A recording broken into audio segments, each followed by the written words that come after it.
Michael Jackson didn't make a movie in 1988. He made something weirder, more personal, and honestly, more honest than most films ever get.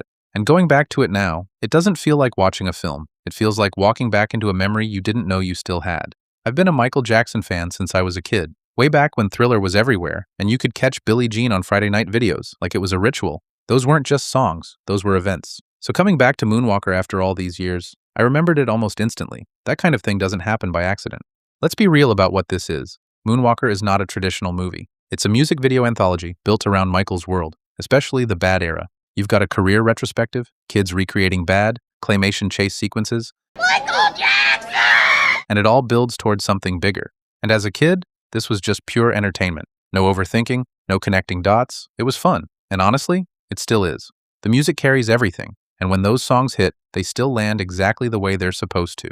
The whole thing has a rhythm to it, even without a traditional structure. It feels less like a film and more like flipping through someone's imagination. But watching it now, I see something running underneath all of it. A thread. The gap between how people see you and who you actually are. That Leave Me Alone segment is where that comes through the clearest. On the surface, it's playful, almost cartoonish. But underneath, it's pushing back hard. Against the tabloid stories, against the noise, against being turned into something people talk about instead of someone they actually try to understand.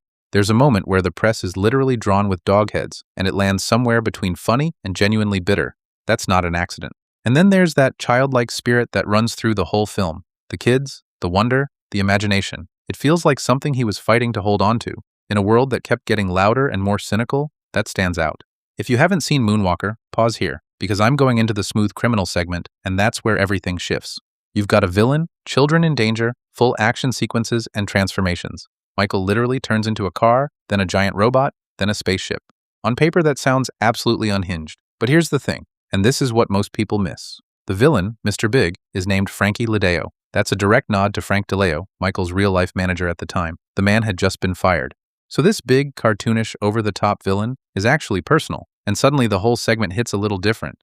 It doesn't hold back. It doesn't apologize. It fully commits to the fantasy, and that's exactly why it works. You're not watching it for logic. You're watching for the experience, and the experience delivers. So here's where I land. Critics at the time called it unfocused, more like a collection of music videos than a real movie. And honestly, they weren't wrong. But I don't think that's a flaw. I think that's exactly what it is. Moonwalker isn't trying to be a movie. It's trying to be a feeling, and decades later, it still is one. If you grew up with it, go back. You'll find things you missed. If you've never seen it, watch it without expecting a traditional film, and you'll walk away surprised. Don't forget to like, subscribe, and hit the bell for more reviews. Until next time, hold on to the moments that shaped you, keep the wonder where you can, and always stay rated.